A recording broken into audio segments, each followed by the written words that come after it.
Power, here to talk about how to cut a tree down. Now the phrase is how to fell a tree, but why it's in past tense before you've done it is beyond me. But so anyway, it'll be fallen at some point. We have this pine tree back here that, quite frankly, it's not in the right spot. Supposedly it's a dwarf tree, but yeah, how tall is it? I would estimate that's at least 25 feet tall. They're not a true dwarf is not supposed to be more than 10 feet back.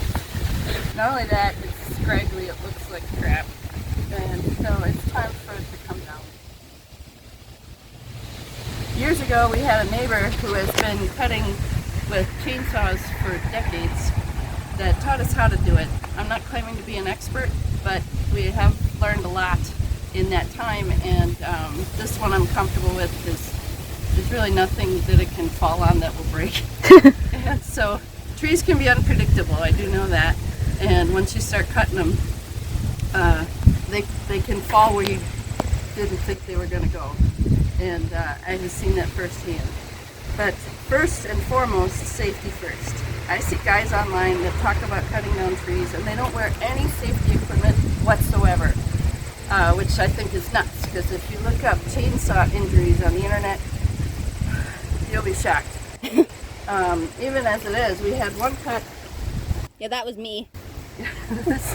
Well, I wasn't going to say it, but anyway. Well, you weren't going to say it wasn't you, No, so. You're right, it wasn't me. It was me. Anyway, this was a near miss, and yet the pants are largely still intact. Yeah, I nicked it with the chainsaw on my leg. Yeah. Bad idea. So it's easy to do, but when you're cutting on a slope, trying to this berm that has these stupid tree wannabes and trying to cut them is a pain because you have to be on an angle and they're straight up and sitting, and yeah. And it's easy to lose track of what you're doing and you make a cut and then come down and hit your leg. So you want to make sure you have these on. These are called chaps, chainsaw chaps, whatever you want to call them.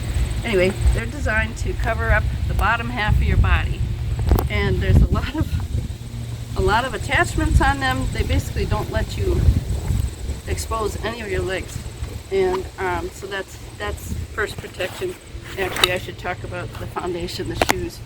I have steel toe boots, and ladies, they actually have them for ladies, so you can actually find teal that I am so thrilled about. The reason you want steel toe boots is kind of like the chaps, because if you happen to drop the chainsaw while it's still running, you can hit your feet, and unless you have something really sturdy in place like steel toe, you can cut your foot, and so we want to eliminate that possibility as well.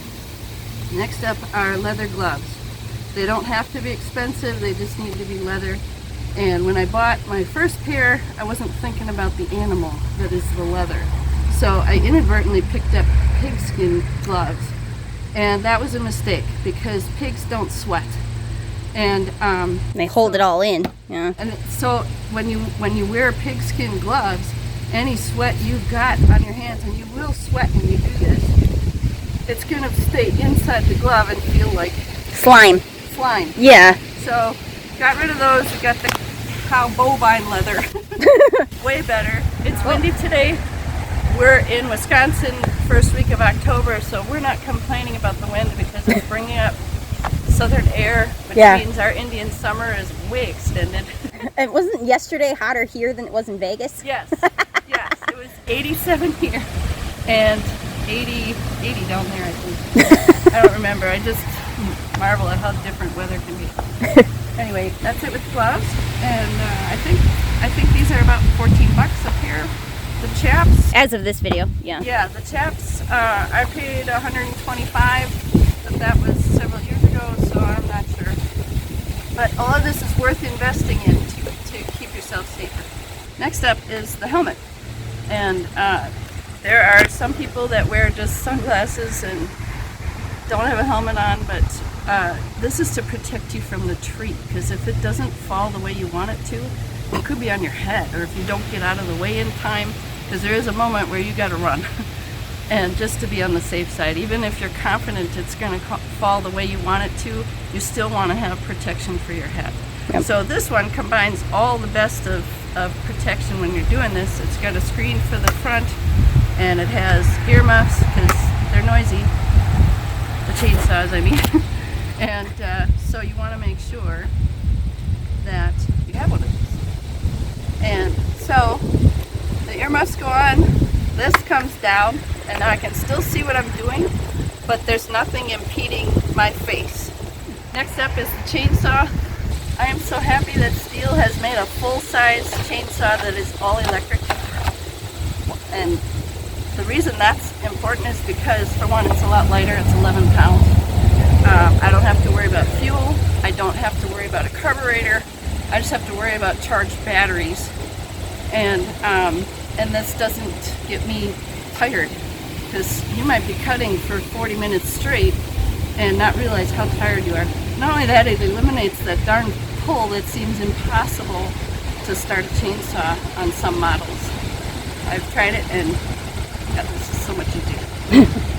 So you still have oil to worry about, because it doesn't work without a chain being oiled up. And so that's what we have over here is extra oil, specifically bar and chain oil, and you can get that at any hardware store. And then I have extra chains because the condition of them can go down pretty fast, and you may be cutting and it can pop off, so you got to redo it, and you might have teeth that break, and it might be just easier, better overall to put on a new chain. We're going to try this one. I believe it's fine. You have a brake on it, so Safety. this is for safety. Yep. So whenever you're not using it, that goes on. When you want to use it, it pulls back. We're ready. Nice. So I thought. And so if any of you are interested in an all-electric chainsaw, make sure you get 2 batteries, because it's inevitable. You're going to be cutting, and these batteries last about 40 minutes. And more often than not, the job you're involved in is going to take longer than that, so you want to be able to keep going. So absolutely, when you buy it, buy a second battery right off the bat. Then you don't have to worry about it. Keep them charged all the time, and you get storms. And if you have trees in your yard, they often have to be dealt with. Like, we have some acreage here, and we have a number of trees that we had one storm that dropped 12 trees. And so some of them you could just ignore because they're out of the way, but others you can't. So you may have more work than you imagine, especially after a lot of wind. So anyway, that's all about yeah.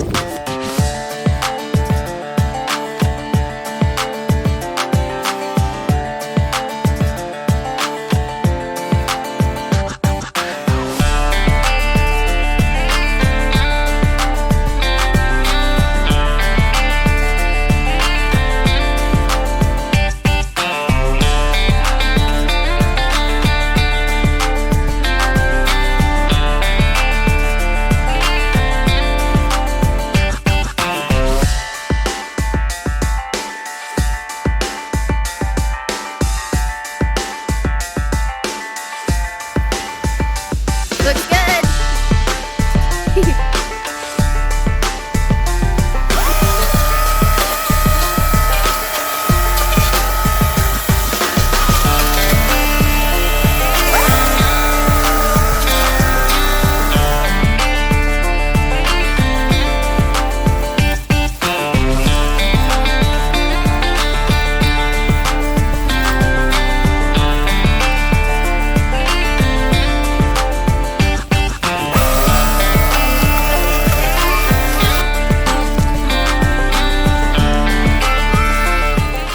Okay, lumberjack.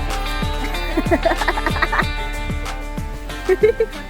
So, after you've had a chance to look at the tree, see if it happens to be leaning a particular direction. Ideally, in this case, we want it to fall that way. And that's downhill. That's downhill. It's already kind of leaning this way if you look up as you move toward the top. It's definitely leaning just a little bit, which is in our favor. So there's 3 cuts. There's a 2-part wedge cut or face cut. And you do that on the side of the tree you want it to fell. Yeah, you put that cut where you want the tree to go, and you cut in about 1/3 of the stump. So we don't have to go very far.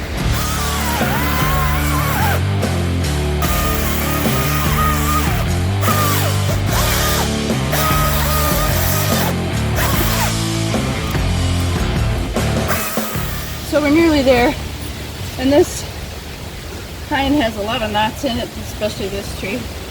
So sometimes it's easier to just use a little persuasion and knock it out of there. Like I knew what I was talking about. You do know what you're talking about. No, I'm just Okay. okay. So that worked.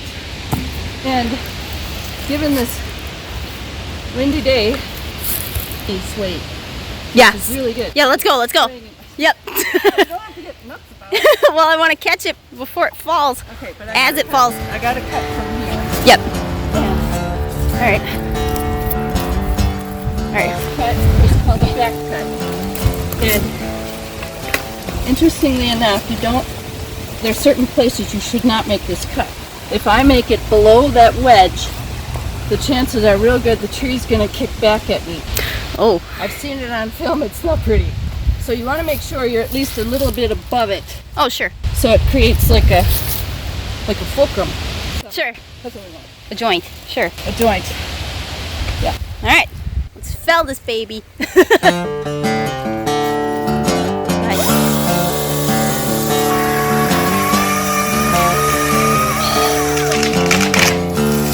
Yeah. Awesome. Towanda. Last step. So the last thing you want to do is cut off the rest of the branches so you can get at the trunk and cut that up. 'Cause Or a that'll log. be Yeah. yeah, so you have logs. And great for the fire pit. Not so much for the wood burner because It's still green. it's still green. Most of it. But fire pit, you don't really care about that. You want to cut the branches on top because the bottom ones are actually supporting this big stump.